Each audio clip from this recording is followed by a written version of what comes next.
The signal arrived during the hour of reflection, and Thessenval had never heard the observatory fall so silent. He was standing at the lens gallery when the first harmonic crossed the threshold of natural noise and became undeniable. 40 years of studying the void from this same gallery, 40 years of cataloging pulsar rhythms and charting the magnetic tides that swept through the Orenathi nebula, and never once had a signal carried structure, pattern, intent. But this one did, and it changed the shape of his breathing before he even understood why. The junior astronomers froze at their stations. One of them, a young female named Kurith, turned to look at him with all four eyes wide, her dermal plates shifting from contemplative violet to alarm white in the span of a single heartbeat. "Philosopher," she said, "it repeats." Thessenval crossed to the primary harmonic display. He moved slowly, the way he always did, because the Orenathi valued deliberation above all things. Haste was the province of animals and the young. Wisdom lived in the pause between stimulus and response. But his hands trembled when he touched the display. The signal was layered. 3 frequencies braided together, each carrying its own modulation, each reinforcing the others in a mathematical recursion that no natural phenomenon could produce. It came from the outer shell of the system, past the last frozen world. From a region of space the Orenathi had surveyed and declared empty 100 years ago. "Origin point," he said. Kurith's claws moved across her console. "Bearing 271 by 44, distance 42 light minutes. The source is..." She paused. Her plates went from white to something he had never seen on her before, a mottled gray that meant her body could not decide between wonder and dread. "The source is moving, philosopher, toward us." Thessenval felt the floor shift beneath him, though the observatory was anchored to bedrock. He had spent his life arguing in the great forum that the universe held other minds. His detractors, the rationalist faction led by presiding logician Ulenka, had called him a mystic, a throwback, a creature clinging to the faith traditions of the pre-scientific age. They said the Orenathi were alone in the cosmos because the cosmos was a mechanism, and mechanisms did not produce meaning. Thessenval had argued that meaning was precisely what mechanisms produced, given enough time and enough matter, and that the absence of evidence was not evidence of absence. Now the evidence was moving toward them at a velocity that made Kurith recheck her instruments 3 times. "How fast?" he asked. "Philosopher, the numbers are wrong. They must be wrong." "Read them." She swallowed, a clicking sound in her secondary throat. 0.732 light speed. Decelerating. The observatory erupted. Junior astronomers abandoned protocol. 3 of them spoke at once. One knocked a calibration frame off a table, and the crystalline instrument shattered on the stone floor, a sound like a small bone breaking. Another began cycling through emergency procedures that had never been tested because no one had believed they would ever be necessary. Thessenval raised one hand, and the room remembered itself. "Summon the forum," he said.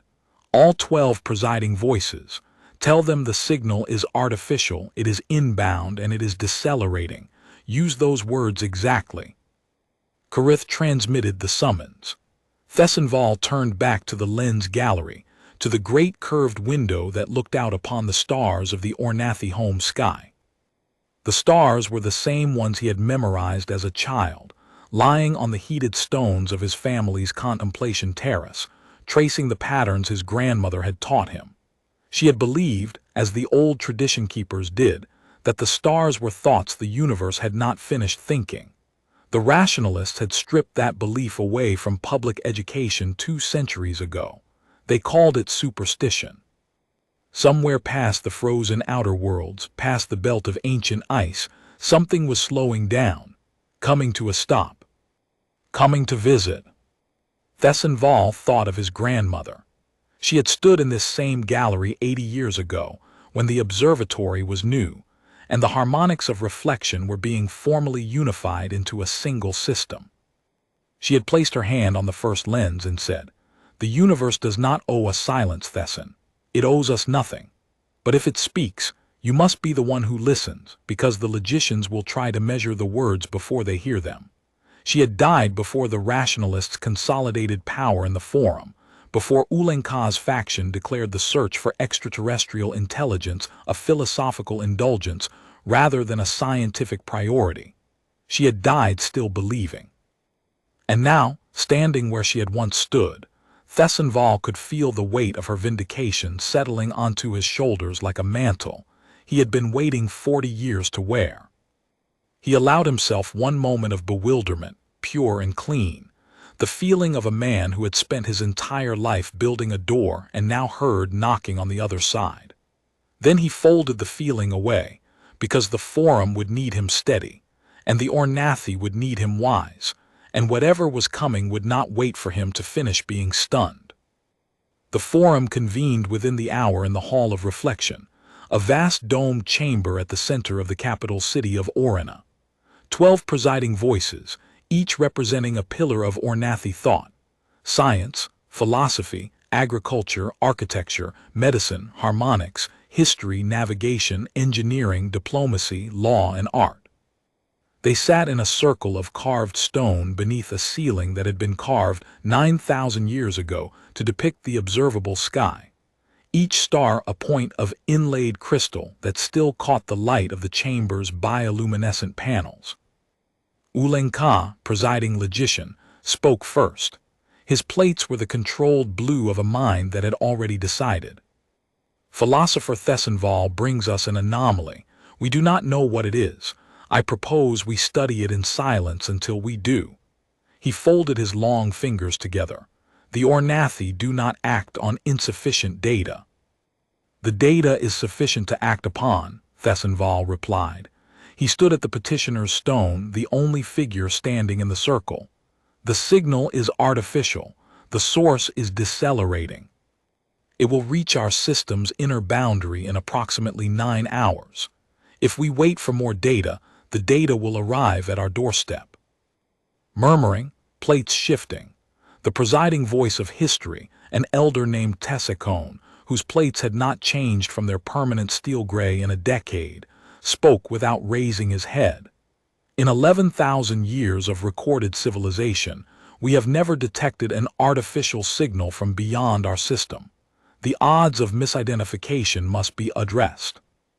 "The signal modulates in mathematical recursion," Thesson said. 3 frequencies, braided.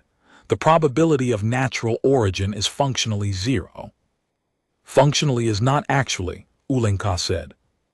The presiding voice of diplomacy, a seasoned female named Orenathi, leaned forward.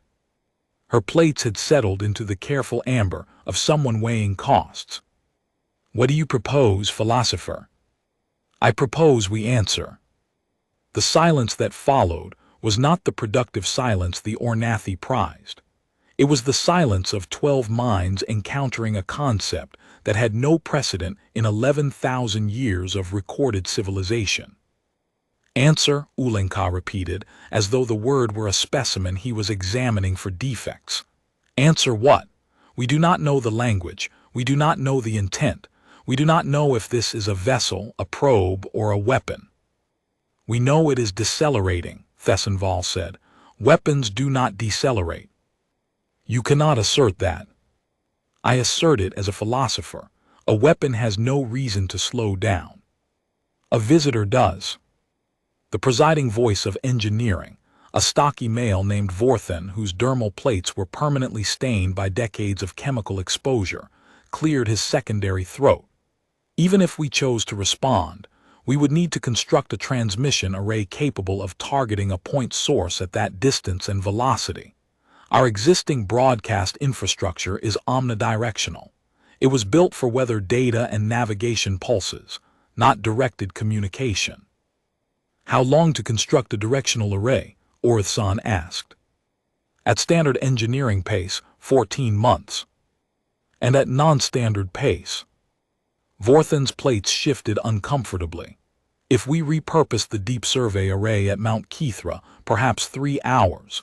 But that array is a national scientific instrument. Repurposing it would interrupt 7 ongoing research programs. Interrupt them, Thessenval said. The debate consumed 3 hours. Thessenval had expected this. The Orenathi were a species that measured their words the way other species measured ammunition. Every sentence was weighed, every implication examined. It was their greatest strength and their most maddening trait, and Thessenval loved them for it, even when it made him want to break things. Tessicone, the historian, broke his customary silence for the second time. I should note that the philosophical question of responding to an unknown signal has been formally debated in the forum 11 times over the last 3,000 years. Each time, the rationalist position prevailed. Each time, the motion to prepare a response protocol was tabled. We have no protocol because we decided, 11 times, that we did not need one. Then we will improvise, Thessenval said. Ulenka's plates went a vivid, affronted purple. The Orenathi do not improvise. Today we do, Thessenval said, unless you would prefer to greet the universe with silence and hope it takes the hint. The presiding voice of Art, Lenache, spoke for the first time. She was a slight female who communicated more through the shifting palette of her plates than through words. I will note, she said quietly, that the signal itself is beautiful. 3 frequencies braided in recursive modulation. Whoever sent it did not simply transmit. They composed. That is worth acknowledging. The remark shifted something in the room. 2 delegates who had been leaning toward Ulenka's position glanced at each other. In the end, the vote was 7-5. The Orenathi would transmit a response on the same 3 frequencies the signal had used, carrying a simple mathematical sequence. Primes, the universal language of intent, or so Thessenval hoped. Vorthen's team repurposed the Mount Kithra array in 2 hours and 40 minutes, a pace that drew formal complaints from 3 of the interrupted research directors, and an involuntary expression of admiration from Vorthen himself, whose plates briefly flashed the warm bronze of professional pride before he suppressed it. The response went out. 20 minutes later, the incoming signal changed. It changed in a way that made Kurith physically step back from her console, her plates flaring to the bright copper of genuine shock. The original 3-frequency braid unfolded, split, reformed. It incorporated the prime sequence the Orenathi had sent, wove it into its own structure, and sent it back. But not as an echo, as a conversation. The signal now carried additional harmonics, new modulations that used the Orenathi primes as a grammatical scaffold. Thessenval stared at the harmonic display. 40 years of theoretical work on the nature of intelligence, and he had imagined first contact 1,000 different ways. He had imagined it as a mathematical exchange, cold and clean. He had imagined it as a terrifying silence. He had imagined it as a disaster. He had not imagined that the other mind would learn this fast. The implications cascaded through him in layers. First, the sender possessed linguistic processing capabilities that dwarfed anything in the Orenathi's own cognitive models. Second, the sender had been listening long enough to accumulate a meaningful corpus of Orenathi transmissions. Third, and most unsettling, the sender had chosen not to reveal itself until now. It had listened, studied, and waited, which meant it had the discipline to remain silent while it learned, and the strategic awareness to know that learning first and speaking second was the wiser course. That single realization told Thessenval more about the nature of the approaching intelligence than any data the instruments could provide. Whatever was out there understood patience. It understood advantage, and it had chosen, deliberately, to surrender that advantage by making contact. They're building a language, Kurith whispered, using ours as a base.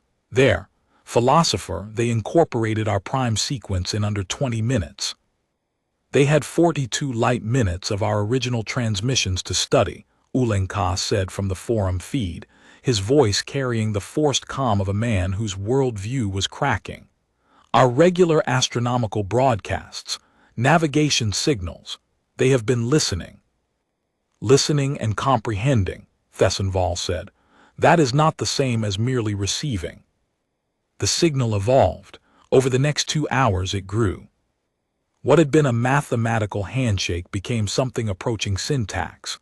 The unknown sender was using the Orenathi's own broadcast history, their navigation pulses, their harmonic research transmissions, as a Rosetta Stone. Piece by piece, a crude but functional translation protocol assembled itself.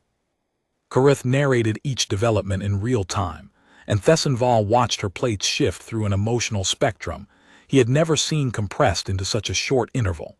White alarm, copper shock, silver focus, and then, increasingly, a deep luminous blue that the Orenathi associated with the state of mind they called Vethal, the recognition that one's understanding of the universe had been permanently altered and could not be restored to its previous shape.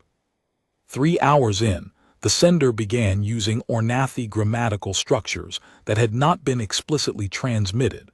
Structures the sender had apparently inferred from context, from the patterns embedded in weather reports and navigation logs and harmonic research abstracts. The Orenathi linguist on the forum feed fell silent for 11 minutes, then returned to say, in a voice stripped of professional composure, that the sender appeared to be extrapolating linguistic rules from insufficient data and arriving at correct conclusions. That should not be possible, the linguist said. And yet it is happening, Thessenval said. And then, 6 hours after the first detection, a message arrived that was not mathematics. Karith read it aloud, her voice barely steady. We come from a world we call Earth. We are a species called human. We have traveled a long way. We mean no harm. We would like to speak. Thessenval made her read it again, and a third time. He stood at the harmonic display and listened to the words rendered in the crude but functional approximation of Orenathi, and each time they hit differently. The first time, the content registered, a species, a world, a journey. The second time, the construction registered. The simplicity was deliberate. These were not the words of a mind unable to form complex sentences.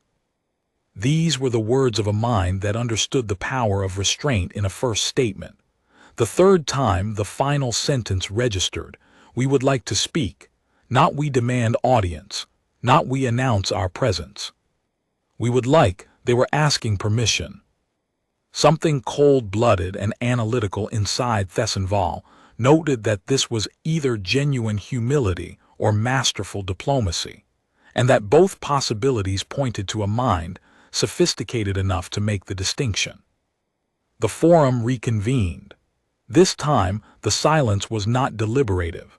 It was the silence of a species trying to process the fact that the universe had just spoken, and that it spoke in sentences. They call themselves human, Orenathi said, tasting the word. The phonemes do not map to our language. The sound is abrupt. Everything about them is abrupt, Orenathi said. They decoded our language base in 6 hours.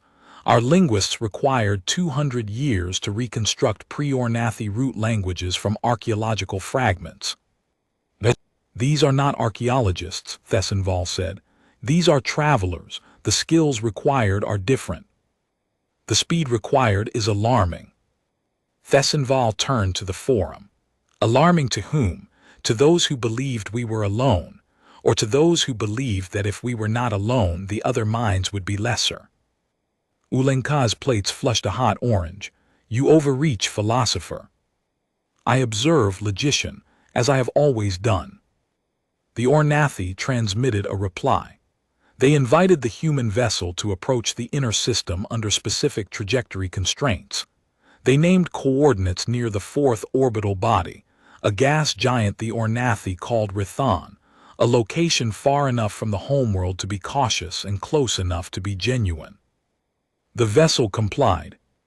It adjusted its trajectory within minutes and transmitted its revised approach vector in the Orenathi's own navigational notation system. Perfect notation. Not a single error. The trajectory calculations accounted for the gravitational influence of every major body in the system, including 2 moons that the Orenathi had only catalogued in specialized astronomical databases. They mapped our system from broadcast data, Karith said, and now her tone carried a note that Thessenval had never heard from a scientist, something perilously close to awe. They know where our moons are. Thessenval was selected to lead the contact delegation. Orenathi opposed it, arguing that a philosopher was the wrong representative for a moment that demanded scientific rigor. Science will measure what they are, Thessenval answered. Philosophy will understand what they mean. Orenathi cast the deciding vote. Send the philosopher, and send a ship large enough to bring him home if this goes wrong. The presiding voice of art, a quiet female named Lenash who rarely spoke in forum sessions, raised one hand. Send an artist as well. If we are about to encounter another form of intelligence, someone should be recording more than data. Orenathi looked as though he wanted to object, but the vote carried, and Lenash was added to the delegation.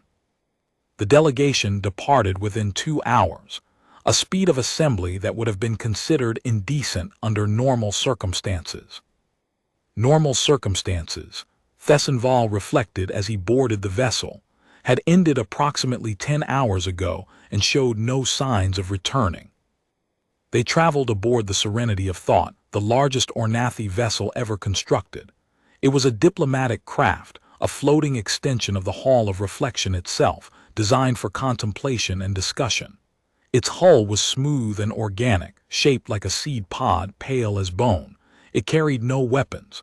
The Orenathi had never built weapons for space. They had never needed to. Their single system contained no threats, and they had never ventured beyond it. Thessenval stood at the forward observation gallery as the ship moved toward the rendezvous point near Rithan. The gas giant's amber light filled the gallery, casting long shadows across the floor. 7 other delegates accompanied him, 2 scientists, 1 linguist, 1 historian, 1 physician, Lenash the artist, and Orenathi herself.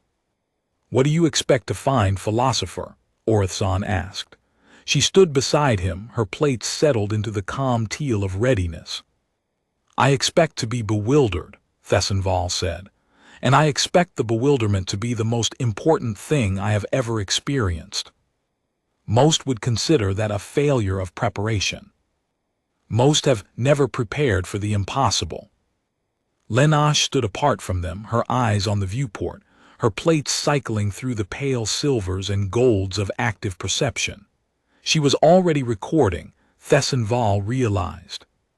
Already translating what she saw into the harmonic compositions that the Orenathi considered their highest art form. She would render this moment as music, eventually. He wondered what it would sound like. The human vessel appeared on their sensors first as a gravitational anomaly, then as a thermal signature, then as a shape.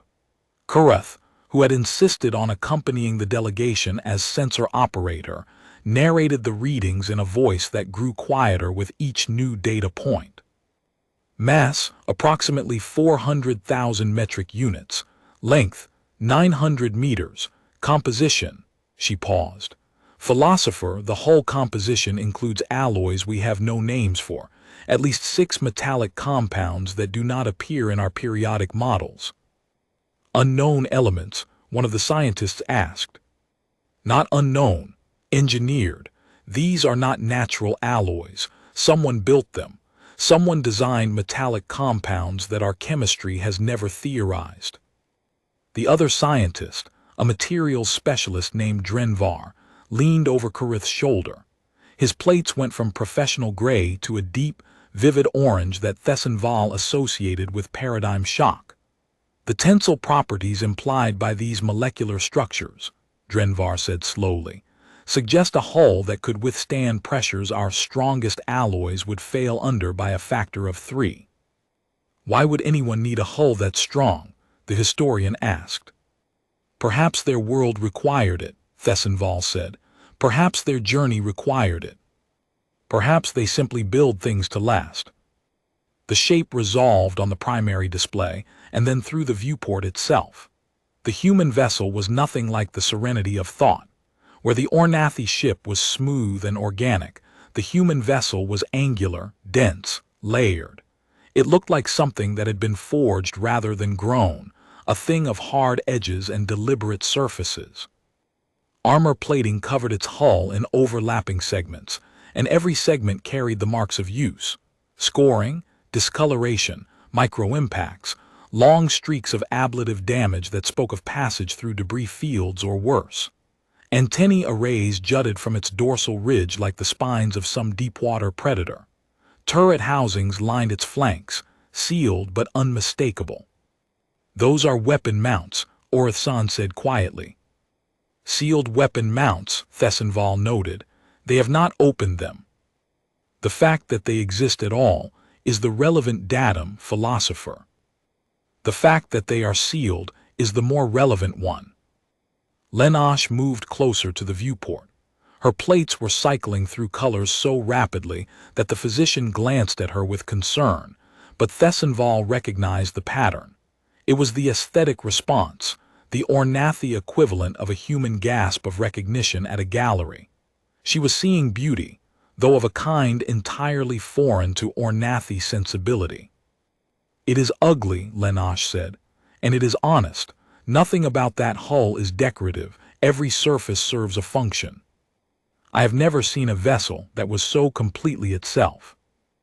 Drenvar was still reading data from his console.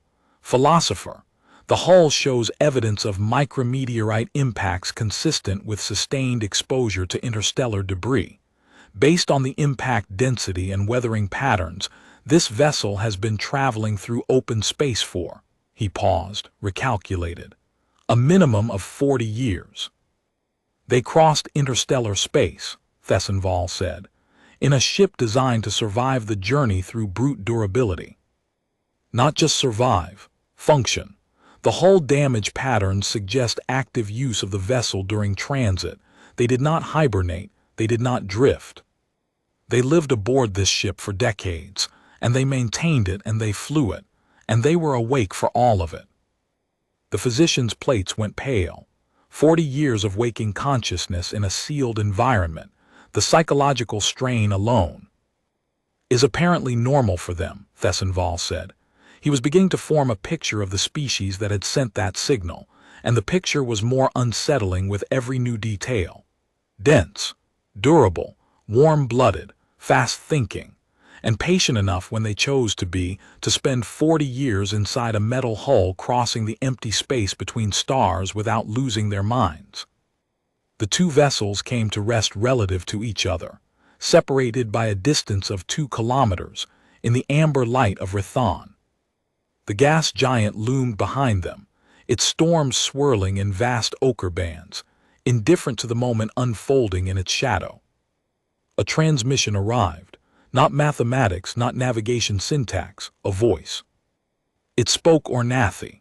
Imperfect, accented, the tonal registers slightly off, but comprehensible. The voice was deeper than any Orenathi voice, and it carried a texture that Thessenval could only describe as warmth, a quality that the Orenathi language had no native word for because the Orenathi did not vocalize emotion. Their plates did that. "Serenity of thought. This is Commander Ajora Akoro of the Terran Deep Range vessel Meridian. We have studied your language from your broadcasts, and we are learning still. Please forgive our errors. We are honored by this meeting." Thessenval felt his plate cycle through 6 colors in 3 seconds, a physiological response so extreme that the physician on the delegation looked at him with clinical concern. He mastered himself. "Commander Akoro," he said, his voice steady despite the storm beneath his skin. "I am philosopher Thessenval speaking for the Orenathi delegation. We receive your greeting. Your command of our language is extraordinary. We have had 6 hours, philosopher. We are fast learners, but we know that fast is not the same as deep. That is why we came slowly." The sentence landed in the observation gallery like a stone dropped into still water. 6 hours. They had decoded and learned to speak a language with no common root to their own in 6 hours. And the commander had just referenced the distinction between speed and depth, a philosophical concept that was foundational to Orenathi thought. It was a concept that Orenathi children spent 3 years learning to articulate. This stranger had grasped it from weather reports and navigation pulses. They had not just learned the language, they had learned the thinking. "I propose a meeting," Thessenval said. "Face to face. We will provide compatible atmospheric data so that you may assess whether our environment suits your biology." "Already assessed, philosopher. Your atmosphere is thinner than ours and lower in oxygen, but within our tolerance. We can meet aboard your vessel if you are willing. We will require no modifications." "You analyzed our atmosphere from our broadcasts." "From your agricultural and medical transmissions, yes. You broadcast atmospheric composition data as part of standard weather reporting. We extrapolated your gas ratios, barometric norms, and temperature range. We also noted your gravitational constant from the orbital mechanics embedded in your navigation data." Thessenval turned to Orenathi. Her plates had gone entirely still, a condition he had only seen once before, during the great quake of their northern continent. It was the Orenathi equivalent of speechlessness. "They studied our weather reports," she said. "And learned to breathe from them," Thessenval said. "The docking procedure was simple. The humans sent a small craft, a shuttle that detached from the Meridian's ventral hull and crossed the 2-kilometer gap in a controlled arc. It was compact, utilitarian, and bore the same weather-darmer aesthetic as the mothership. The docking approach was precise in a way that made the serenity of Thought's pilot, a veteran of 3 decades of orbital maneuvers, lean back from his console and simply watch. The shuttle matched rotation, closed the gap, and settled into the docking cradle without a single corrective thrust. One approach, one contact, perfect. "That pilot," the Orenathi pilot said to no one in particular, "has done that 1,000 times." 3 humans emerged through the airlock. Thessenval had spent 40 years imagining other species. He had theorized about silicon-based life, gaseous intelligences, hive organisms that thought as a distributed network. He had published papers on the probable morphology of tool-using species, arguing that bilateral symmetry and forward-facing sensory organs were convergent evolutionary outcomes. He had been correct, and he was completely unprepared for how that felt. The humans were bipedal, 2 arms, 2 legs, a head mounted on a flexible neck that allowed a range of motion the Orenathi could not match. They wore fitted suits of a dark matte material that covered their bodies from neck to boots. Their skin ranged in shade. The commander, Okoro, was deep brown. The second, introduced as Dr. Pavel Riznik, the mission linguist, was pale with reddish hair that moved when he turned his head, a feature that fascinated the Orenathi historian. The third, Lieutenant May Sorensen, was a security officer with a compact build and eyes that moved constantly, cataloging the room. No weapons were visible on any of them, but Lieutenant Sorensen moved the way the Orenathis, few remaining apex predators, moved, fluid and alert and aware of every angle. Her eyes tracked exits, corners, the Orenathi delegates themselves, and she did it so naturally that Thessenval realized she was not performing a threat assessment. She simply existed in a state of readiness that was, for her, as natural as breathing.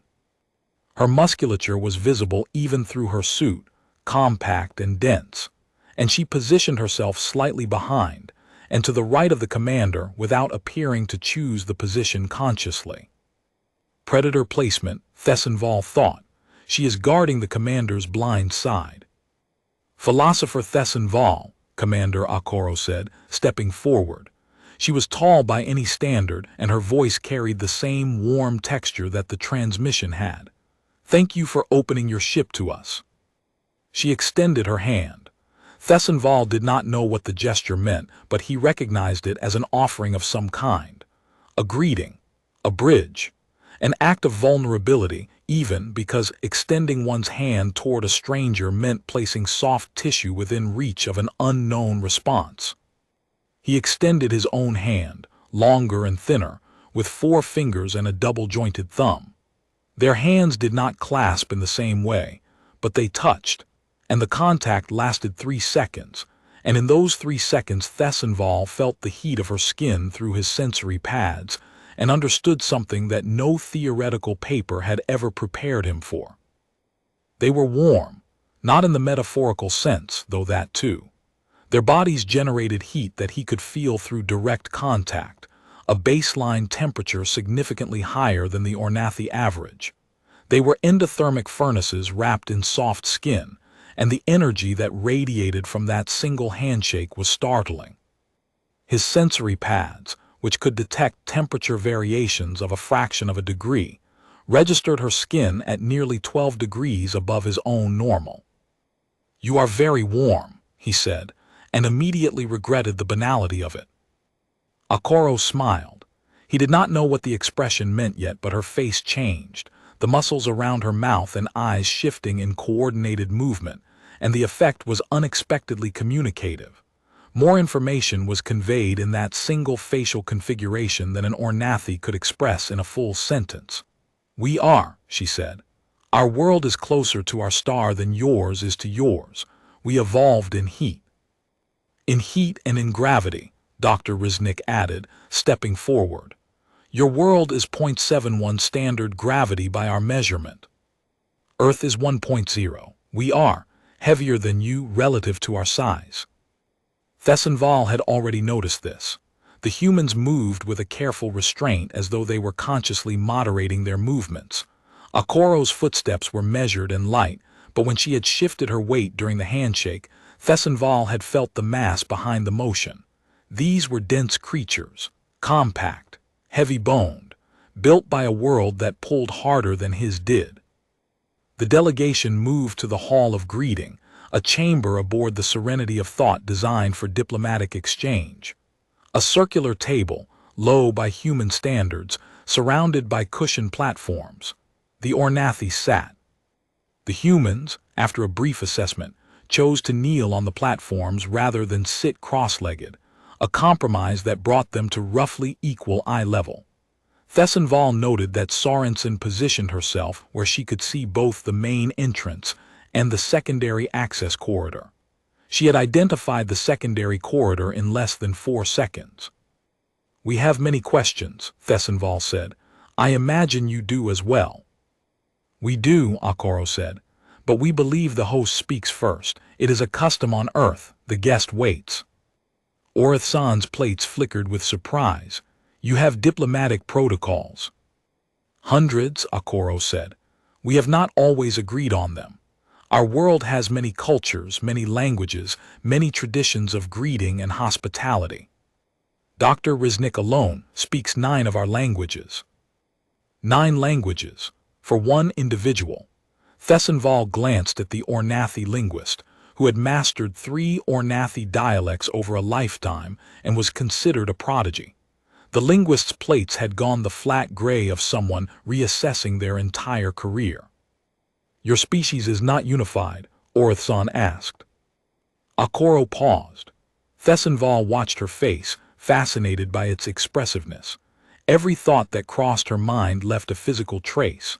A tightening of the jaw, a shift in the muscles around the eyes, a movement of the brow ridge that seemed to compress and release in relation to her internal state. The Orenathi expressed emotion through dermal plates, a system that was involuntary and legible. The humans expressed it through voluntary muscular control, which meant they could modulate their expressions. They could choose what to show. And yet this one was choosing to show him the truth. He could tell because the micro-movements around her eyes did not match the controlled set of her jaw. She was feeling something complicated and letting him see it. "We are unified in purpose here," she said carefully. "But no, we are not one culture. We are many. We argue, compete, cooperate, split, and reunite. We always have." "And yet you built this," Orenathi said, gesturing at the viewport where the Meridian hung in the amber light. "And yet we built this," Orenathi agreed. "The ship represents the work of 11 nations and 4 private organizations. Its crew of 312 comes from 41 countries. We did not agree on how to build it. We agreed on why." Thessenval noticed something else during the first hour. Orenath's eyes moved to Lieutenant Sorensen at regular intervals, not looking for instructions but checking. The security officer responded with small movements, a slight nod, a shift in posture, once a barely perceptible shake of her head when Orenathi reached across the table for a data tablet, and Sorensen's hand twitched toward her hip before she caught herself. They communicated in a language made entirely of gesture and glance, and they did it so fluidly that Thessenval understood. He was watching a bond forged under conditions the Orenathi had never experienced. These two had trained together, served together, possibly survived together. The physician, who had been running passive biological scans since the humans sat down, leaned toward Thessenval and spoke in the low register the Orenathi used for private communication. "Their resting heart rates are remarkably elevated by our standards. The commander's is 58 beats per cycle. The linguist's is 62. The security officer's is 44. Is that significant? Ours range from 20 to 28. Their cardiovascular systems are operating at more than double our baseline. At rest, this is not exertion. This is simply how fast their blood moves." Another piece of the picture: they burned hot, they moved fast, their hearts beat at twice the rate. Everything about their biology was calibrated for speed and intensity. And yet they sat here, in this quiet room, and they listened, and they waited, and they answered questions with care. The question and answer exchange continued for hours. Thessenval asked about human philosophy, and Orenathi deferred to Dr. Riznik, who listed human philosophical traditions the way a cartographer lists mountain ranges: Greek, Chinese, Indian, African, Islamic, Enlightenment, Pragmatist, Existentialist, and a dozen more, each with sub-schools, each with centuries of debate. He spoke about them not as a scholar reciting facts, but as a man describing a landscape he had walked through personally, with affection and exasperation in equal measure. "You have no unified framework of understanding?" Thessenval asked, and the bewilderment in his voice was naked. "We have thousands," Riznik said. "That is the point. We do not converge on a single truth. We generate competing truths and test them against each other. The argument is the method." Thessenval sat with this for a long moment. The Orenathi had spent 11,000 years refining a single philosophical tradition, the harmonics of reflection, a framework that unified science, ethics, art, and governance into a single coherent system. Every Orenathi child learned its principles. Every Orenathi adult lived by them. It was the foundation of their civilization, the reason their cities were beautiful and their wars were non-existent, and their debates were measured, and their progress was slow and steady and reliable. And these creatures had built a starship out of disagreement. "How do you make decisions?" Orenathi asked. "If your frameworks compete, how do you choose?" Orenathi leaned forward. "Imperfectly," she said. "We make decisions imperfectly, presiding voice, sometimes by consensus, sometimes by vote, sometimes by the will of a single individual who convinces enough others to follow, sometimes by accident, sometimes by stubbornness. We have a saying, the perfect is the enemy of the good." Meaning that if we waited until we had the perfect answer, we would never act. So we act on the good enough answer and correct as we go. That sounds chaotic. It is. The historian, who had been quietly recording the exchange, looked up. "Your species has existed for how long?" "Approximately 300,000 years in our current form," Riznik said. "We have had complex civilization for roughly 10,000 years, written language for about 5,000, powered flight for 123, space travel for 97. The room went still, not the deliberate stillness of the Orenathi, but a shocked paralysis. The historian's plates went entirely white. You achieved space travel 97 years after your first powered flight, the historian said. Yes. We achieved orbital capability 4,000 years after our first navigable vessel, the historian said. His voice had gone flat, the Orenathi equivalent of a shout. 4,000 years. Your approach is more thorough, Okoro said, and the diplomacy in her voice was exquisite. You tested, refined, contemplated, we rushed, we made mistakes, we lost people, we pushed too hard, too fast, and sometimes the cost was terrible. But we also arrived here in your system less than a century after we first imagined it was possible. And yet your technology surpasses ours in several measurable areas, Orenathi said, and the admission cost her visible effort, her plates darkening to the indigo of discomfort. Your propulsion, your materials science, your speed of linguistic adaptation. And in other areas you surpass us, Okoro said. Your harmonics, your understanding of wave mechanics, your architecture, which Dr. Riznik has been studying from your broadcasts and describes as 3 centuries ahead of anything we have built, and something else that I think matters more than any technology. She paused, the room waited. You answered us, Okoro said. We sent a signal into the dark and you answered. On our world, the question of whether to answer a signal from an unknown source was debated for 200 years before we ever left our system. 200 years. Entire philosophical schools were built around the question. Wars were fought over it, not with weapons usually, with words, with funding, with political power. The argument consumed generations.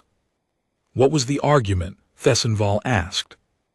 Okoro looked at him, and for the first time he saw something in her expression that he recognized, because it mirrored exactly what he had felt in the observatory when the signal first crossed the threshold of noise. Bewilderment. Not confusion. Not fear. The specific bewilderment of a mind encountering something it had spent its whole life reaching for. The argument was about faith, she said. Whether it was rational to believe that someone was out there, whether the search itself was a scientific endeavor or a spiritual one, whether the act of reaching out was an expression of reason or of hope, we never settled it. The people who built this ship carried both, the scientists and the dreamers. We could not separate them because, in the end, they turned out to be the same people. Thessenval felt his plate cycle again, slowly this time, the deep iridescent green of profound recognition. This was the thing he had argued in the Great Forum for 40 years. This was the bridge he had tried to build between the rationalists and the old tradition keepers. And these strangers, these warm-blooded, heavy-boned, chaotic, disagreeing, 9-language-speaking creatures from a world closer to its star, had arrived carrying the same unresolved question in their hands, still arguing about it, still reaching out anyway. You came because you hoped, he said. We came because we could not stop hoping, Okoro said, even when the rational case was thin, even when the silence lasted centuries. Hope is not something we choose, it is something we are. Thessenval excused himself and walked to the observation gallery alone. He needed 3 minutes of solitude, which was the most he could justify. Through the viewport, the Meridian hung against the amber glow of Rathan, its scarred hull catching the light. He could see the sealed turret housings and the antenna spines and the shuttle bay where the human small craft had launched. The ship was not beautiful. It was not elegant.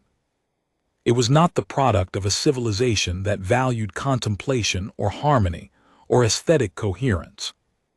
It was the product of a civilization that valued arrival, that cared more about getting here than about what it looked like when it arrived. That had taken a species of competitors and arguers and hot-blooded, fast-hearted, gravity-forged predators, and somehow channeled all of that raw, contradictory energy into a single vessel aimed at the stars. He thought of Ulenka's word, controlled explosion. Yes, that was exactly what the Meridian was, A controlled explosion that had crossed 40 years of interstellar void because the creatures inside it could not stop wondering whether anyone was on the other side. He returned to the Hall of Greeting and resumed the exchange. There was more to learn. The exchange continued for 2 days. The Meridian held position near Rathan, and the delegation shuttled between vessels. The Orenathi visited the human ship and found it overwhelming. Where the serenity of thought was quiet, contemplative, every surface designed to encourage reflection, the Meridian was dense, loud, alive. The corridors were narrower than Orenathi standard, built for a species that navigated tight spaces without claustrophobia. Every wall surface served double duty: storage, display, structural reinforcement. Nothing was wasted. Nothing was ornamental. And everywhere, the signs of habitation, of a space that was not just traveled in but lived in. Marks on walls where shoulders had brushed past 10,000 times, handholds worn smooth by use, small personal items attached to bulkheads with adhesive strips. Crew members moved through corridors with a speed that made the Orenathi visitors press against the walls. Conversations overlapped. Laughter erupted from compartments, a sound so alien to Orenathi ears that the physician initially classified it as a distress vocalization, before Dr. Riznik gently explained that it was the opposite. They laughed when they were happy. They also laughed when they were afraid, uncomfortable, surprised, or bonding socially. The same sound served 6 different emotional functions. How do you know which one it means? The Orenathi linguist asked, genuinely lost. Context, Riznik said, and practice, and sometimes we get it wrong. In the ship's common area, crew members played games. Physical games with a small ball that they threw and caught with remarkable speed, their hands closing on it with a grip strength that made the Orenathi physician take involuntary measurements with his portable scanner. Card games involving strategy and deception. A board game that the historian recognized as structurally similar to an ancient Orenathi logic exercise, but faster and louder and punctuated by the crew members shouting at each other in what Riznik assured him was friendly competition. They shout at each other for pleasure, the historian said to Thessenval, his plate cycling through confused yellows. They do many things for pleasure that we do for survival, Thessenval said. Watch their bodies. The historian watched. And slowly, over the course of an hour, the thing that Thessenval had seen from the first handshake became visible. The humans were in constant motion, not the deliberate, measured motion of Orenathi, but a restless, continuous expenditure of energy. They shifted weight. They gestured when they spoke, their hands drawing shapes in the air that carried meaning alongside their words.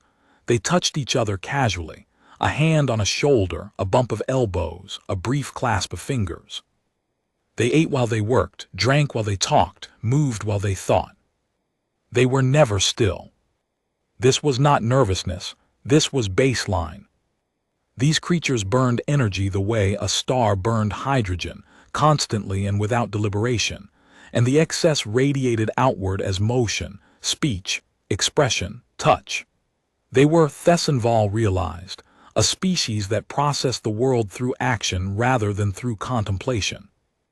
Lenash spent hours in the Meridian's small gallery, a room the humans called the Wreck Lounge, where crew members had hung images and objects from their homeworld. Photographs of landscapes, vast blue oceans, snow-covered mountain ranges, deserts of red sand, forests so dense that the canopy blocked the sky. Lenash stood before each image for a long time, her plate cycling through colors so slowly that Thessenval knew she was composing internally, building a harmonic piece from what she saw. "Philosopher," she said, when he found her before a photograph of a sunset over an ocean. "Their world is violent." "How so?" "Look at the scales. The ocean in this image could swallow our largest body of water several times.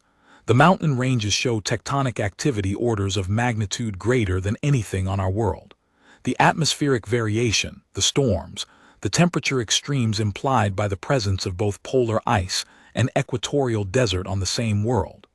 She turned to him, and her plates were the deep crimson of disturbed understanding.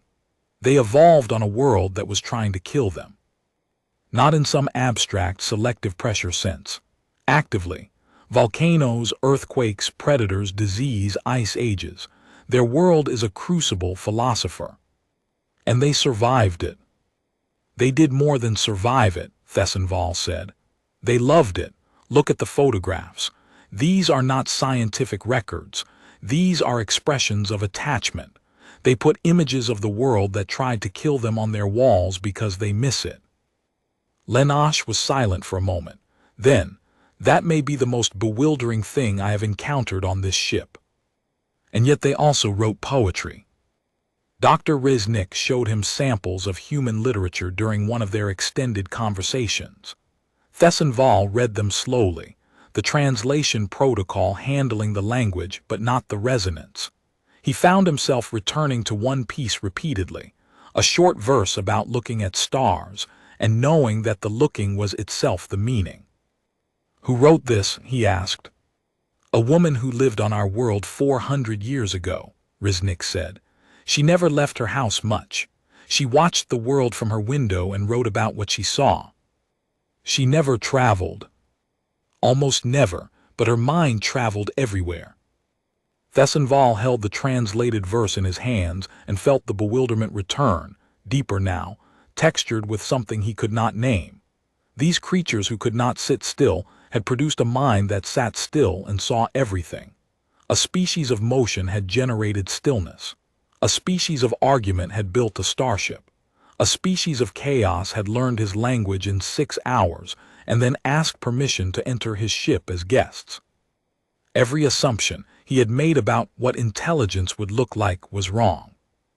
Not because the humans were better or worse than he had imagined, because they were contradictions.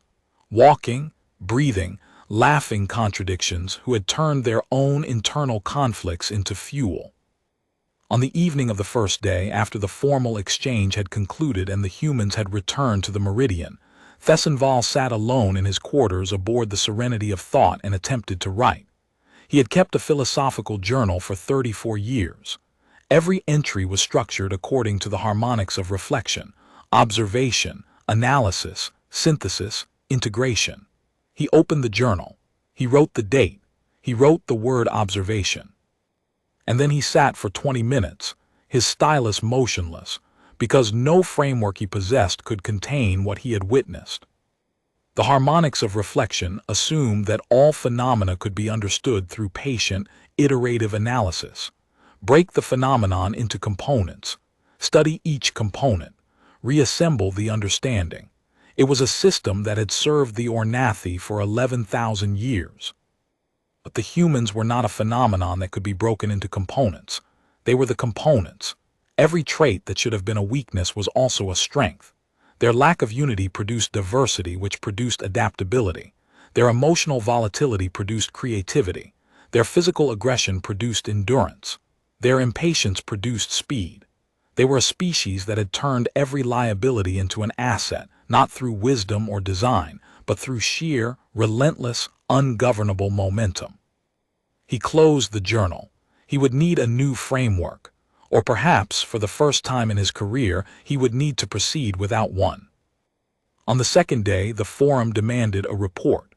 Thessenval transmitted his observations via secure channel, and the forum convened to hear them. Ulenka listened in silence. When Thessenval finished, the logician spoke. You describe a species that is fundamentally unstable. Multiple competing philosophies, no unified governance, emotional decision-making, physical aggression sublimated into recreational activity, a world of extreme geological violence that they appear to regard with nostalgia. This is not a civilization, philosopher. This is a controlled explosion. Yes, Thessenval said. That is exactly what it is. And you find this admirable. Thessenval considered the question. Through the viewport of the Serenity of Thought, the Meridian hung in the amber light, its scarred hull catching the glow of Rithan. He could see the sealed weapon turrets, the antenna arrays, the shuttle bay where the small craft that had carried Akoro and her team was already prepped for another crossing. The ship was ugly by Orenathi standards. Dense, angular, marked by use. It looked like a tool that had been picked up and swung 10,000 times and would be swung 10,000 more. I find it bewildering, he said, and I find the bewilderment honest. We have spent 11,000 years building a civilization of harmony and deliberation. We have no wars, no poverty, no significant social conflict. We are stable, wise, and slow, and in all that time we never left our system. We looked at the stars and contemplated them. We studied the void and measured it. We asked whether anyone else was out there, and we debated the question for centuries. He turned from the viewport. They asked the same question, and while they were still arguing about whether to ask it, they built a ship and came to find out. Their answer to the question was the act of asking it. They did not wait for certainty. They moved. Orenathi was quiet for a long moment. You believe they are dangerous. I believe they are the most dangerous thing I have ever encountered, Thessenval said. And I believe the danger is not their weapons, which they have not shown us, or their strength, which they moderate in our presence. The danger is their nature. They are a species that acts before it finishes thinking, and somehow, impossibly, the action produces the thinking. They learn by doing. They understand by reaching. They build their wisdom on a foundation of mistakes, and they move at a speed that makes our 11,000 years of contemplation look like hesitation. Then we should be cautious. We should be more than cautious. We should be grateful because they came here openly. They sealed their weapons. They learned our language and asked for permission. They sent 3 people, not a fleet. They brought a linguist and a security officer, not an army. They could have arrived differently, logician. With everything I have seen of their capability, they could have arrived very differently indeed. They chose not to. And that choice for a species like theirs was not easy. It was not natural. It was an act of will. On the final day, Thessenval and Commander Okoro stood together in the observation gallery of the Serenity of Thought. Rathan filled the window, its amber storms eternal and indifferent. The 2 vessels floated side by side, a seed pod and a forge, a prayer and a hammer. What will your people decide? Okoro asked. They will deliberate, Thessenval said. For a long time, there will be factions. Orenathi will argue for isolation. Orenathi will argue for cautious engagement. Others will argue positions between and beyond those. The debate will be measured, thorough, and slow. How long? Perhaps a decade. Okoro's face did something complex.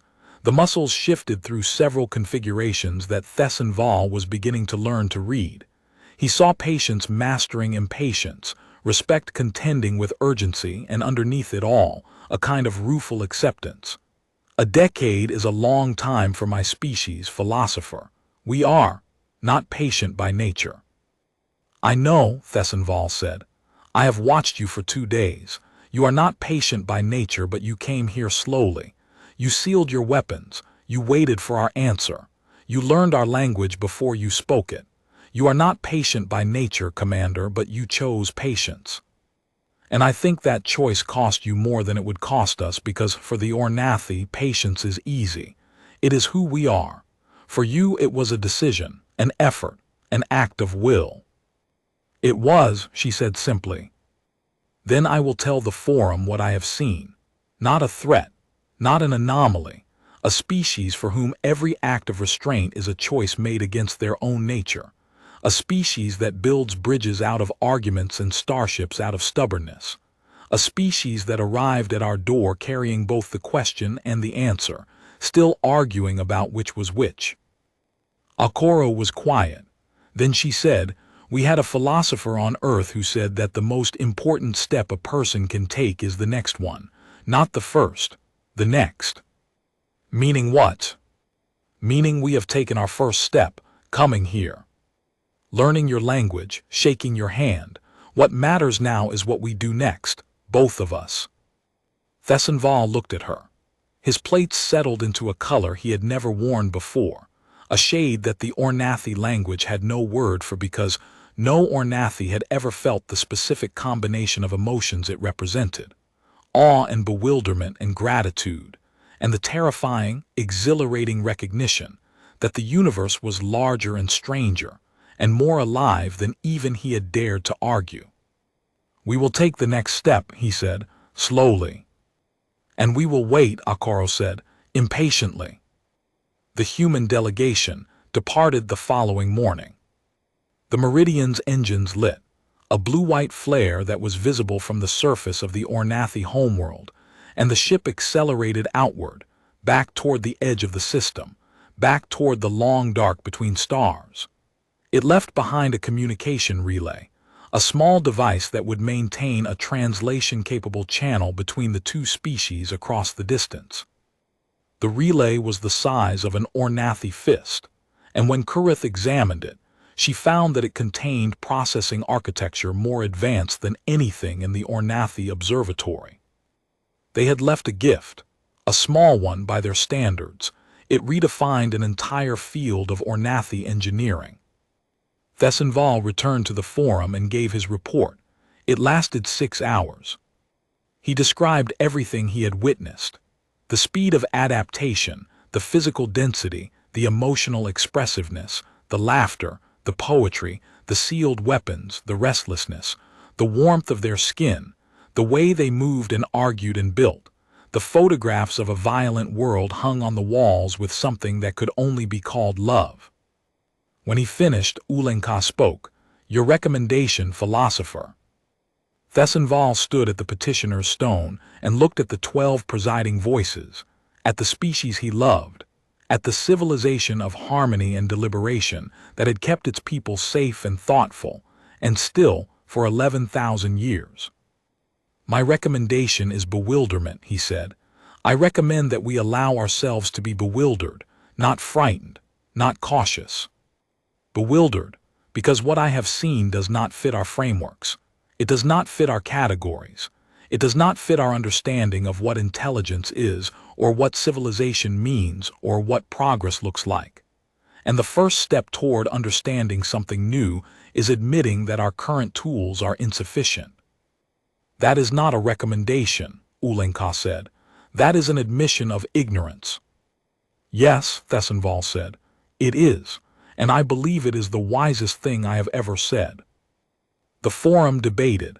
The debate would last years, as Thessenval had predicted. Factions would form: the cautionists, the engagers, the isolationists, the accelerationists. Papers would be published. Harmonic models would be revised. The entire framework of Orenathi cosmological philosophy would be rewritten to accommodate the simple, shattering fact that the universe contained a species that looked at the stars and felt the same ache the Orenathi felt, but responded to it not with contemplation but with motion. But that was later. In the moment, in the hours after the human vessel disappeared beyond the outer system, Thessenval returned to the observatory. He climbed to the lens gallery where it had all begun, where Kurith had first seen the signal cross the threshold of noise. He stood at the great curved window and looked out at the stars. Somewhere past the frozen worlds, past the belt of ancient ice, past the edge of everything the Orenathi had ever known, a scarred and angular ship was carrying 312 restless, warm-blooded, contradictory creatures back into the dark. They were arguing about something, probably, playing games, laughing at sounds that could mean 6 different things, writing poetry about a violent world they missed, burning energy, moving. Always moving. Thessenval placed his hand against the cold glass of the observatory window. His plates settled into the unnamed color again, the one that had no word, the one that meant everything he could not yet articulate. The stars were the same ones his grandmother had taught him, the thoughts the universe had not finished thinking. Perhaps she had been right after all. Perhaps the universe was still thinking, still reaching, still asking its own question through every mind it had produced, Orenathi and human alike. 40 years he had built the door. They had knocked, and the sound of that knocking had been nothing like he imagined, and everything he had hoped for, and the beginning of something that neither species could see the end of. He stood there until the stars moved, and he did not look away. The communication relay changed everything before the forum finished its first round of arguments. Karith discovered it on the 9th day after the Meridian's departure. She had been studying the relay device, the small human gift that sat in its cradle in the observatory's analysis bay, humming with a quiet energy that made the instruments around it seem antiquated by proximity. She had not slept properly since the humans left. Her plates had settled into a permanent state of luminous silver, the color of a mind that refused to stop processing. "Philosopher," she said, finding him in the lens gallery at the hour when the observatory was otherwise empty. "The relay is not passive." Thessenval turned from the window. "Explain." "I assumed it was a receiver transmitter, a conduit, but it is more than that. It contains a knowledge base, an archive. They left us information, philosopher, compressed and structured, waiting to be accessed. Mathematical frameworks, physics models, materials, science data. Not everything they know. A curated selection, introductory." She paused, and her plates flickered through copper and gold. "They left us a curriculum." Thessenval descended to the analysis bay and stood before the relay. It was unremarkable in appearance, a matte gray cylinder no larger than his forearm, featureless except for a single indicator that pulsed with a faint blue light. But the data Karith had begun to extract filled 17 screens, and she had barely scratched the surface layer. He studied the organizational structure. The humans had arranged the information in a progression that moved from shared ground mathematical constants, physical laws, things the Orenathi already knew, toward increasingly advanced territory. Each section built on the last. Each transition included verification checkpoints where the reader could confirm their understanding before proceeding. It was not a data dump. It was a teaching tool designed by someone who understood that knowledge without context was noise. "This was not an afterthought," Thessenval said. "This was planned. They came prepared to leave this behind." "The materials science section alone," Karith said, pulling up a display, "contains the theoretical basis for 6 alloy families we have never conceived of. The engineering applications are—" She stopped. Her plates went through the mottled gray of wonder and dread that he had seen on the first night, when the signal was new. "Philosopher, they gave us their hull composites, the formulas, the manufacturing processes. Every alloy Drenvar could not identify, they explained." Thessenval stared at the data. The implications branched in every direction, each one heavier than the last. A species that had spent 40 years crossing the void between stars had arrived at an alien world, made contact, spent 2 days in careful diplomatic exchange, and then, before departing, had left behind the keys to their own technological advantage. Not all of them, but enough. Enough to close gaps that would have taken the Orenathi centuries to bridge on their own. Why? The question consumed him for 3 days. He barely ate. His plate cycled through colors the physician would have found alarming, but he refused examination. He paced the analysis bay, reading and rereading the archived data, searching not for scientific content but for intent. Why would a species share its advantages? The rationalist answer was obvious. Leverage. Create dependency. Establish a power dynamic disguised as generosity. It was what Ulenka would argue. But Thessenval kept returning to something Akoro had said during the exchange. She had described 11 nations and 4 private organizations collaborating on a single vessel, a crew of 312 from 41 countries, a species that did not agree on how to build a thing but agreed on why. They shared because sharing was how they built. Collaboration was not their strategy. It was their nature. They could not cross the void alone. No single nation, no single organization, no single mind could have produced the Meridian. It existed because humans pooled knowledge the way they pooled everything else, messily, contentiously, imperfectly, and effectively. The relay was not leverage. It was an introduction, a handshake extended in data form, the human way of saying, "Here is what we know, what do you know?" He transmitted his analysis to the forum. The response was immediate and explosive. Orenathi demanded the relay be quarantined. "We do not know what embedded systems it may contain. The data could be corrupted. The device itself could be a surveillance instrument." Vorthen, the engineer, disagreed. He had been studying the relay's hardware alongside Kureth and had found its architecture transparent. "There is no hidden functionality," he said. "The design is remarkably open. Every circuit is accessible. Every process is traceable. They built this device to be examined. They wanted us to take it apart." "That itself could be a strategy," Orenathi said. "Everything is a strategy if you look at it with sufficient suspicion," Thessenval replied. "The question is whether suspicion is our only lens." Orenathi intervened. "The relay stays active. We study both the device and the data.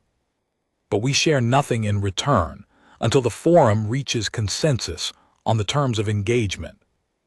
The compromise held, but the data leaked, as data always does. Within 2 months, the scientific community had access to the relay's physics section, and within 6, 3 separate research institutions had independently verified the human models against Orenathi observations, and found them not only consistent but more complete. The humans understood stellar mechanics at a level the Orenathi had not reached. They had mapped gravitational interactions with a precision that the Orenathi's harmonics of reflection, for all their elegance, could not match. The reason became clear when Drenvar presented his findings to the forum. "Their models are empirical," he said. "Ours are theoretical. We build from principles and derive predictions. They build from observations and derive principles. Our method is more beautiful. Theirs is more accurate." The admission cost him. His plates went through the indigo of professional discomfort, the same shade Orenathi had worn when she acknowledged human technological superiority. It was becoming a common color in the forum chamber. 8 months after the Meridian's departure, the Orenathi made their first return transmission through the relay. It was not a diplomatic message. It was not a scientific exchange. It was a harmonic composition, a piece of music created by Lenosh. She had spent the entire 8 months composing it. She called it the shape of bewilderment, and it was unlike anything the Orenathi had ever produced. Traditional Orenathi harmonics were structured, recursive, mathematically precise, music that reflected the harmonics of reflection in sonic form. Lenosh's composition broke every convention. It incorporated dissonance, something Orenathi music had systematically avoided for 3,000 years. It shifted between tonal centers without resolution. It built to crescendos that collapsed into silence, then rebuilt from the fragments. It was, by every established Orenathi standard, a failure. It was also the most talked-about composition in a century.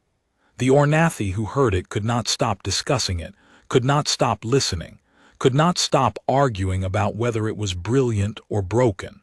It divided the artistic community the way the humans themselves had divided the forum. Some called it revelation, others called it corruption. Thessenval listened to it alone in the lens gallery, standing where his grandmother had once placed her hand on the first lens. He listened 3 times. The first time he heard chaos. The second time he heard structure within the chaos, a hidden architecture that only revealed itself through repetition. The third time he heard what Lenosh had done, and his plates went to the unnamed color, the one with no word, because she had done the impossible. She had composed what the humans sounded like.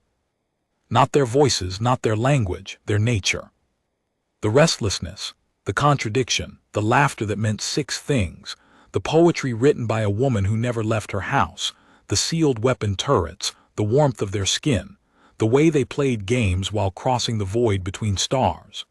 She had taken everything Thessenval had described in his 6-hour report and rendered it as sound, and the sound was dissonant and beautiful and unresolved, because that was what the humans were. The humans received the composition through the relay. 18 hours later, a response arrived. Not music, a message from Commander Okoro. Philosopher Thessenval, we received the composition. Our crew listened together. Several of them cried. I do not know if you have a concept for this. Crying is what humans do when an emotion is too large for our bodies to contain. The water leaves our eyes. It is involuntary. It is not sadness, though it can be. In this case, it was recognition. Your artist heard us. Please tell her that we heard her hearing us, and that it was the most extraordinary thing we have experienced since we left Earth. Thessenval read the message to Lenache. Her plates went through every color in the Orenathi emotional spectrum, one after another, a complete chromatic cycle that lasted nearly a minute. When she spoke, her voice was barely audible. They leak, she said. When they feel too much, they leak. Philosopher, that is the most human thing I have learned. The forum debate continued. Factions crystallized. The causionists, led by Orenathi, argued for minimal engagement and maximum study. The engagers, increasingly vocal, pushed for active dialogue and technological exchange. The isolationists wanted the relay destroyed and the encounter classified as an anomaly. The accelerationists, a small but growing faction of younger Orenathi who had been electrified by the relay's data, wanted to build a ship and follow the Meridian. Thessenval belonged to none of them. He attended every session. He listened to every argument. He spoke rarely, and when he did, he said things that irritated every faction equally, which he took as evidence that he was thinking clearly. You are all correct, he told the forum during one particularly heated session, and you are all insufficient. The causionists are right that we do not fully understand the humans. The engagers are right that understanding requires engagement. The isolationists are right that our civilization survived 11,000 years without contact. The accelerationists are right that survival is not the same as living. You are each holding one piece of the truth and mistaking it for the whole. Then what is the whole, philosopher?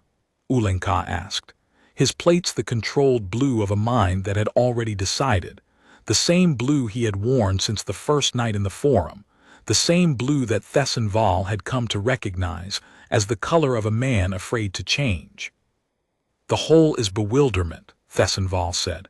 The whole is admitting that we do not know and proceeding anyway. Which, I note, is exactly what the humans did when they built their ship. A year passed, then two. The relay maintained its channel and messages flowed in both directions, growing more complex as the translation protocol matured. The humans sent cultural data, literature, music, history, visual art. The Orenathi sent their own, harmonic compositions, architectural designs, philosophical texts, 11,000 years of the harmonics of reflection compressed into a format the humans could study. The exchange produced unexpected effects on both sides. Human linguists began incorporating Orenathi concepts into their academic frameworks, particularly the idea of vethal, the permanent alteration of understanding. Orenathi artists began experimenting with dissonance. Orenathi engineers began building prototypes based on human alloy formulas, producing materials that their own chemistry had never theorized. And Orenathi philosophers, for the first time in centuries, began questioning the harmonics of reflection itself, asking whether a framework designed for a single species in a single system could accommodate a universe that contained more than one kind of mind. Thessenval watched it all from the lens gallery, the place where it had begun, the place where his grandmother had told him to listen. He was older now, his plates slower to shift, his joints stiff on cold mornings. The young astronomers who had frozen at their stations on the first night were no longer junior. Kareth had been appointed to a newly created position, Director of Interstellar Studies, a title that would have been meaningless 3 years ago and now commanded the largest research budget in the Orenathi system. She found him in the gallery on the anniversary of the signal's arrival, 3 years to the day. The stars were the same ones he had memorized as a child, but they looked different now. Not because they had changed, because he had. "Philosopher," she said, "a new transmission from the Meridian." He turned from the window. Her plates were the luminous blue of Vethal, and he knew before she spoke that whatever she was about to say would change the shape of his breathing again. "They are coming back," she said. "Not just the Meridian, 3 vessels, a delegation. They are bringing scientists, artists, diplomats, engineers, 47 humans. They say they have studied our harmonic compositions, and they believe they understand something about wave mechanics that neither species could have discovered alone. They want to work together." Thessenval stood very still. 3 years of debate. 3 years of factions and arguments and papers and revised frameworks. 3 years of the forum moving at the speed of deliberation, while the relay hummed in the analysis bay, and the data flowed and the universe waited. And the humans, impatient as they were, had waited too. 3 years. For a species that went from first flight to space travel in 97 years, 3 years of patience was an eternity. They had given the Orenathi time, and now they were coming back, not with demands but with an offer. Not with a fleet but with 47 people. Not with answers but with a question neither species could answer alone. He thought of Akoro's words. "The most important step is the next one." "Summon the forum," he said. "Tell them the humans are returning. Tell them they are bringing artists." Karith tilted her head. "Why artists specifically?" "Because Ulenka can argue against scientists. He can argue against diplomats. He can argue against engineers, but he has never known what to do with artists.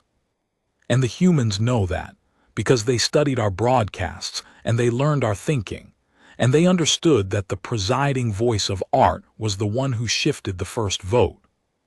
Karith's plates flickered with something that might have been amusement. "They are strategic. They are everything at once," Thessenval said. "That is what makes them impossible to predict and impossible to ignore." He turned back to the window. Somewhere out there, past the frozen worlds, 3 vessels were decelerating, scarred hulls catching starlight, crews arguing and laughing and playing games and writing poetry. Moving, always moving. And the Orenathi, for the first time in 11,000 years, were about to move with them. The forum convened the following day, and for once, even Ulenka did not speak first. The chamber was full in a way it had not been since the original detection. Every seat occupied. The gallery above, normally reserved for scholars and observers, was packed with citizens who had heard the news through channels both official and otherwise. The Orenathi public had spent 3 years absorbing the reality of the humans, and the announcement of their return had produced a response that surprised even Thessenval. They were not afraid, they were curious. The young especially. The generation that had grown up knowing the universe was not empty, the generation that had studied the relay data in their academies, and listened to Lenash's composition, and read translated fragments of human poetry in underground literary circles. These young Orenathi had plates that shifted faster than their parents did, and they spoke with a directness that would have been considered rude a decade ago. They were changing. The knowledge of the humans was changing them, the way water changes stone, slowly and then suddenly and then permanently. Thessenval watched them filing into the gallery and felt something he could not quite name. It was not his grandmother's vindication. It was something newer. It was the recognition that the door he had built would not be his to walk through. He was old. His plates were slow. His joints ached when the observatory grew cold at night. The journey that was beginning would belong to Karith's generation and to the ones after, to the Orenathi who would learn to move alongside a species that moved the way fire moves, forward and upward and outward, consuming and illuminating in equal measure. He would not live to see where it led. He was at peace with that, or close enough to peace that the difference did not matter. The vote, when it came, was 10-2. Only Ulenka and one other dissented. The Orenathi would welcome the human delegation. They would establish a formal embassy, the first in their history. They would share their harmonic research, their architectural principles, their 11,000 years of philosophical framework. And they would ask in return for the thing the humans seemed most willing to give, their company. Orenathi stood after the vote and looked around the chamber. His plates were the controlled blue they had always been, but there was something in the set of his shoulders that Thessenval recognized. Not defeat, acceptance of a different kind. The logician had spent his career arguing that the universe was a mechanism, cold and purposeless. And now the mechanism had produced meaning on two separate worlds, in two separate forms, and those forms had found each other across the void. His framework was wrong, and he knew it, and the knowing was costing him something that Thessenval chose to respect rather than celebrate. "I dissent," Orenathi said, his voice steady, "but I will serve. The forum has spoken." Thessenval crossed the chamber and did something he had never done in 40 years of adversarial collegiality. He placed his hand on Orenathi's shoulder. The logician's plates flickered, just once, through a color that was not blue. It was the pale green of surprise, and it vanished so quickly that only Thessenval, standing close enough to feel the heat of the other man's agitation, could have seen it. "Your dissent is noted," Thessenval said, "and valued. We will need skeptics in the years ahead. The humans will respect one who questions them. They question everything, including themselves." Orenathi looked at him for a long moment. "You admire them." "I am bewildered by them. I have been recommending bewilderment as a policy for 3 years. I see no reason to stop now." Something happened to Orenathi's face that Thessenval had never seen. The rigid musculature around his secondary throat relaxed, and his plates, for one heartbeat, went to a color that was almost warm. Almost. Then the logician turned and left the chamber, his footsteps measured and deliberate, the way an Orenathi's steps should be. But faster than usual. Just slightly. Thessenval noticed, and the noticing made him smile, a facial expression he had learned about from the human data files. The Orenathi did not naturally smile. Their faces were not built for it, but the muscles could approximate the shape, and Thessenval found that the approximation carried its own kind of meaning, an internal shift made external, a feeling given form. Perhaps the humans were teaching him already. He left the forum and returned to the observatory one final time. Kareth was there, monitoring the approach vectors of the 3 incoming vessels. She looked up when he entered, and her plates were luminous with purpose. "Philosopher, the lead vessel has identified itself. It is the Meridian." "Akoro," Thessenval said. "Akoro," Kareth confirmed. "She is commanding the delegation personally." Of course she was. The woman who had crossed 40 years of void to shake his hand was not going to send someone else for the second meeting. That was not how humans operated. They came themselves. They showed up. They extended their warm, soft hands and waited to see if you would take them. Thessenval placed his hand against the glass, and the cold of it grounded him. His grandmother had stood here and said the universe did not owe them silence. She had been right. It owed them nothing.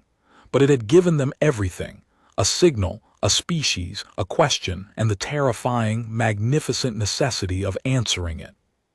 His plate settled, not into the unnamed color this time, into something new.